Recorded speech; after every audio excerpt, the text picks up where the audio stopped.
అందరికీ నమస్తే. Welcome to ground report. నేను నవీన్.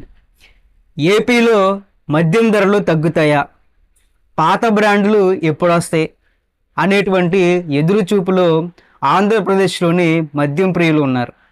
ప్రభుత్వం మారినటువంటి ఈ నేపథ్యంలో పాత కల్తీ మద్యం పోయి, అంటే జగన్మోహన్ రెడ్డి తెచ్చినటువంటి కల్తీ మద్యం పోయి ఈ మద్యం అమ్మకాల్లో మార్పులు వస్తాయి అని అందరూ భావిస్తున్నారు. అసలు ఆంధ్రప్రదేశ్లో ప్రభుత్వం మారి కూటమి ప్రభుత్వం అధికారంలోకి తేవడంలో ప్రముఖ పాత్ర పోషించినటువంటి అంశాల్లో ఈ మద్య ప్రియులు కూడా ముఖ్య పాత్ర పోషించారు.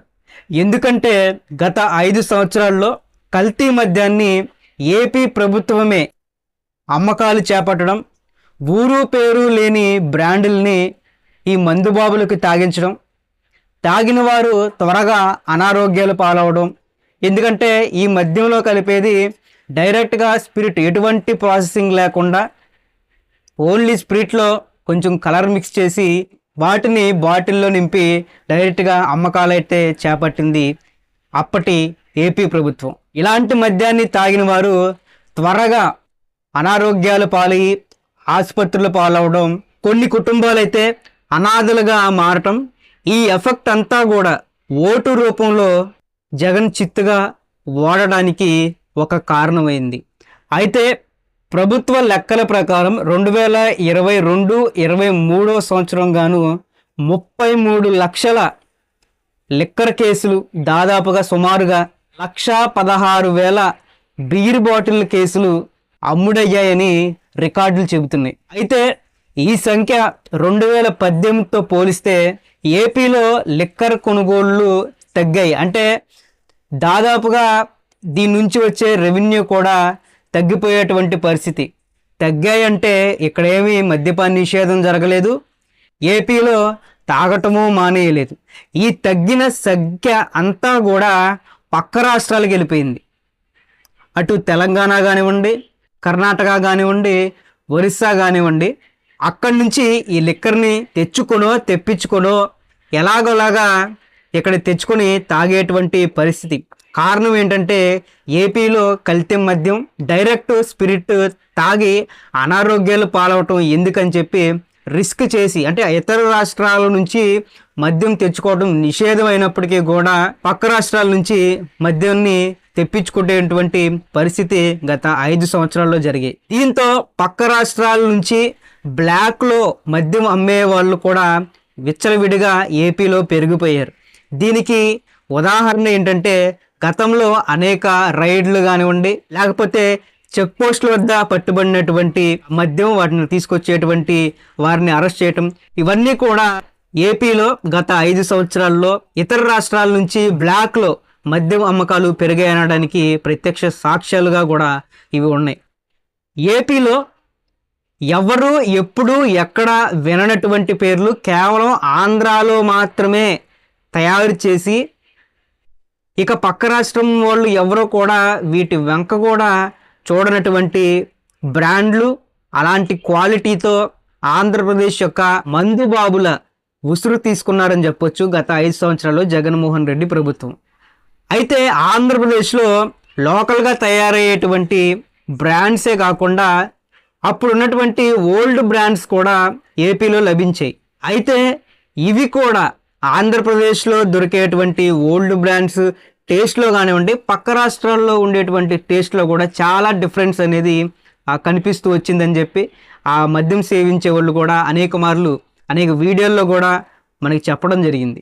అంటే అక్కడి నుంచి తీసుకొచ్చినటువంటి ఆ పాత బ్రాండ్లలో కూడా విచ్చలవిడిగా కల్తీలు చేసి తాగేవాడు ఎలాగైనా పోతాడులే అనుకున్నారో ఏమో తెలియదు, కానీ మ్యాన్షన్ హౌస్ లాంటి బ్రాండులను కూడా కల్తీలు చేసి పడేసి మందుబాబులకి తాగించేశారు.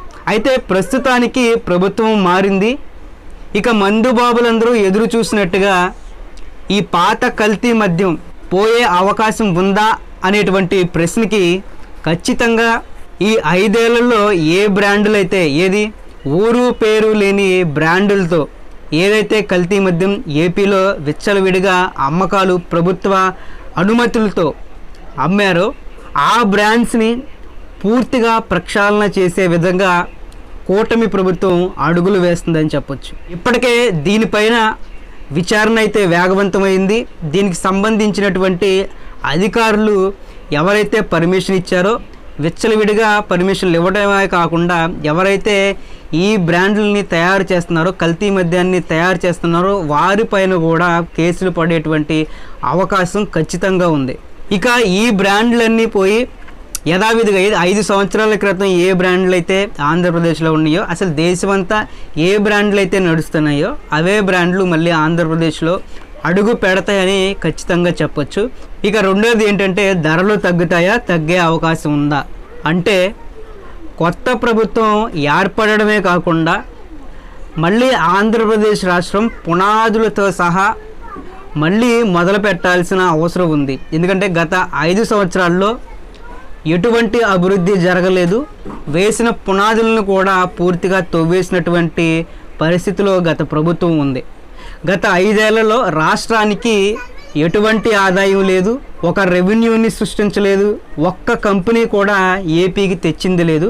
కేవలం గత 5 సంవత్సరాలు కూడా అప్పులపై ఆధారపడి బ్రతికాం. తర్వాత పథకాలు కంటిన్యూ చేయాలి, కొత్త పథకాలు అమలు చేయాల్సిన అవసరం ఉంది. వీటన్నిటిని దృష్టిలో పెట్టుకొని మ్యాక్సిమం మద్యం ధరలు అనేది తగ్గేటువంటి అవకాశం లేదు. ఒకవేళ మద్యం ధరలు కనుక తగ్గిస్తే పథకాలు అమలు చేయటంలో లోటు ఏర్పడేటువంటి అవకాశం ఉంది. అయితే రెగ్యులర్గా డైలీ ఏదైతే సేల్ అవుతాయో వాటిపై మహా అయితే 20-30 రూపాయలు తగ్గే అవకాశం ఉంది. కానీ ఫుల్ బాటిల్స్ కానీ టాప్ బ్రాండ్స్ కానీ లేకపోతే ఇంపోర్టెడ్లో ఉంచేటువంటి బ్రాండ్స్లో కానీ రేటు తగ్గించడం అంటే అది జరగని పని. ఇక మద్యం ప్రేమికులు ఎవరైతే ఉన్నారో ఆనందపడాల్సిన విషయం ఏంటంటే గత 5 సంవత్సరాలు కూడా ఏదైతే కల్తీ మద్యం ఆంధ్రప్రదేశ్లో విచ్చలవిడిగా ఏర్లై పారిందో ఆ మద్యం ఇక ఇప్పుడు ఉన్నటువంటి ప్రభుత్వం పూర్తిగా ప్రక్షాళన చేస్తుంది. మంచి నాణ్యమైనటువంటి మద్యాన్నే ఏపీలో అందజేస్తామని నారా చంద్రబాబు నాయుడు ప్రస్తుత ముఖ్యమంత్రి గారు ప్రచారాల్లో చెప్పడం జరిగింది. ఆయన చెప్పిన విధంగానే ఈరోజు ఆంధ్రప్రదేశ్లో అలాంటి నాణ్యమైన మద్యాన్ని, క్వాలిటీతో ఉండే మద్యాన్ని, ప్రజలకి కావాల్సినటువంటి మద్యాన్ని ఈరోజు ఆంధ్రప్రదేశ్లో పంపిణీ చేసేటువంటి అవకాశం ఉంది. ఈ విషయంలో మద్యం ప్రేమికులందరూ కూడా ఆనందించాల్సినటువంటి విషయం. సో ఈ విషయంపై మీ యొక్క అభిప్రాయం ఏంటో కింద కామెంట్ రూపంలో తెలియచేయండి. ఇది ఈరోజు గ్రౌండ్ రిపోర్ట్.